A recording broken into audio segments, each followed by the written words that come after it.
யாருமே எதிர்பார்க்காத அளவுக்கு கருப்புசாமி பாடல அபிஷேகா ரொம்ப பயங்கரமா கிராண்ட் ஃபினாலேல பாடிட்டு இருந்தாங்க. அது எல்லாருக்குமே ஒரு பெரிய ஒரு கூஸ் பம்பான மூமெண்ட் அப்படின்னே சொல்லலாம். அதுலயும் முக்கியமா விக்னேஷ் சிவனுக்கு ரொம்பவுமே அது ஒரு கூஸ் பம்பான மூமெண்ட்டா இருந்துச்சாம். அதுக்கு மேல அந்த பாடல பாடின மகாலிங்கம் அந்த பாடலுக்கு கொடுத்த காம்ப்ளிமெண்ட், அதுக்கப்புறம் அபிஷேகாவுக்கு சொன்ன விஷயங்கள் தான் கிராண்ட் ஃபினாலே மேடையவே அதிர வச்சது அப்படின்னே சொல்லலாம். அந்த பாடல பாடி முடிச்ச உடனே அபிஷேகா என்ன செஞ்சாங்க அப்படிங்கிற விஷயத்த தான் இந்த வீடியோல நாம டீட்டெயிலா பார்க்க போறோம். வீடியோக்குள்ள போறதுக்கு முன்னாடி நீங்க நம்ம சேனலுக்கு புதியவரா இருந்தா மறக்காம சிபி ட்ரெண்டிங்க சப்ஸ்கிரைப் பண்ணிடுங்க. அபிஷேகா ஆரம்பத்திலிருந்தே ரொம்பவும் திறமையா பெர்ஃபார்ம் பண்ணிட்டு வந்தாங்க அப்படிங்கிறது நமக்கு நல்லாவே தெரியும்.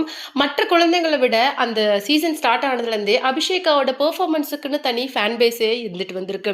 அதுலயும் கர்ணன் படத்துல வந்த "கண்டா வர சொல்லுங்க" அப்படிங்கிற பாடல் மூலமா தான் அவங்க டாக் ஆஃப் த டவுனா ஆனாங்க அப்படின்னு கூட சொல்லலாம். ஏன்னா அந்த பாடலோட அந்த ஜீவனை அவ்வளோ அழகா உள்வாங்கி பாடியிருந்தாங்க. அந்த சின்ன வயசுலயே அவ்வளோ பெரிய பாடலை, அதாவது அவ்வளோ சரியான ராகத்தோட பாடுறது அப்படிங்கிறது சாதாரண விஷயம் கிடையாது. அதே மாரி தான் இன்னைக்கு கிராண்ட் ஃபினாலேல கருப்புசாமி பாடல அவ்ளோ அழகா பாடியிருக்காங்க. அது மட்டும் கிடையாது. அந்த பாடல பாடுன மகாலிங்கம் சார் என்ன சொல்லியிருந்தாரு அப்படின்னு சொல்லிட்டு பார்த்தீங்கன்னா, உண்மையிலேயே எனக்கு ஒரு நிமிஷம் என்னுடைய சீட்ல உட்கார முடியல.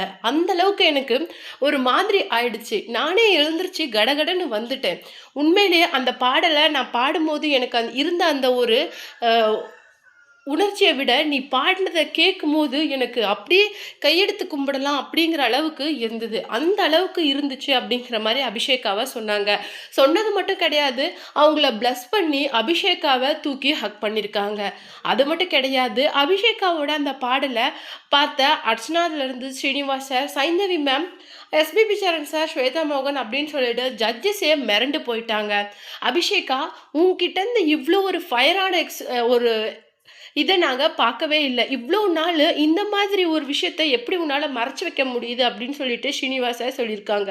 உன்கிட்ட இருந்து நான் நெறைய தடவ எதிர்பார்க்காத நெறைய விஷயங்கள நான் பார்த்துருக்கேன். ஆனா இன்னைக்கு இந்த பாடல நீ பாடுனோனே எங்களுக்கு எவ்ளோ சந்தோஷமா இருக்கு அப்படின்னா, எங்களுடைய ஜட்ஜ்மெண்ட்ட தாண்டி ஒரு சக்சஸ் அப்படிங்கிறது இருக்குல்ல, அத நீ வாங்கிட்ட அப்படிங்கிற மாதிரி ரொம்ப பெருமையா ஸ்ரீனிவாஸ் சார் சொல்லியிருந்தாங்க. அது மட்டும் கிடையாது, விஜய் அர்ச்சனா இதுக்கு என்ன சொல்லியிருந்தாங்க அப்படின்னு சொல்லிட்டு பார்த்தீங்கன்னா, எப்பவுமே அபிஷேகா பாடும்போது நம்ம ஸ்டேஜ் அப்படிங்கிறது ஒரு ஃபயரா இருக்கும். ஆனா இன்னைக்கு அது கொஞ்சம் அதிகமாவே இருந்தது அப்படின்னு சொல்லலாம். கரெக்ட்டான ஒரு பாடல கிராண்ட் ஃபினாலேல குடுத்து அதிகப்படியான இந்த ஸ்டேஜ கொண்டுட்டு போயிட்டீங்க அப்படிங்கிற மாதிரி ரொம்பவும் பெருமையா பாடியிருந்தாங்க.